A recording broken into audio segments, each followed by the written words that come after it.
Mga kaigsuunan, mga Kristohanon, importante kaayo nga magbaton kita labaw sa tanan magpapuno kita sa Espiritu Santo.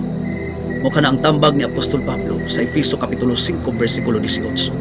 Importante kaayo kini nga kanunay kita mag-acknowledge being filled by the Holy Spirit is being controlled by the Holy Spirit. Meaning to say, magpakontrolar kita. Dili kita mabuhat base sa atong kaugalingong gusto, base sa unsay maayo alang kanato, kundi magbuhat kita kung unsa ang maayo ug labaw sa tanan unsay insakto. Ang Espiritu sa Dios nga maoy manlalaban, maoy magapahinumdo, magatudlo kanato. Siya ang magagiya kanato sa pagbuhat sa maayo ug insakto. Pwede kita moingon nga naa kitay natural human behavior nga maayo.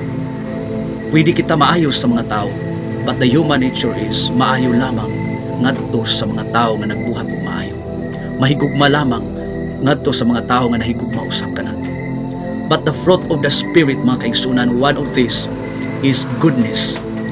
O ang bunga sa Espiritu, maoy magakontrolar kanato, mahimong maayo gyapon kita ngadto sa mga tao bisan og dili maayo ani kanato.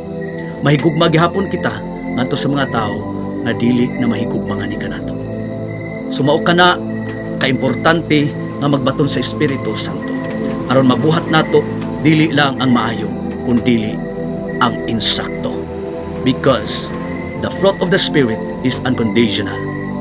Sama sa ato ang Ginoo, ang iyang gugma kanato is unconditional.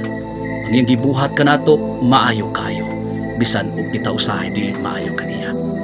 O sa Kristohanon, kinahanglan magbaton ug magpapuno kanunay sa Espiritu Santo. Be filled, be controlled by the Holy Spirit. Amen.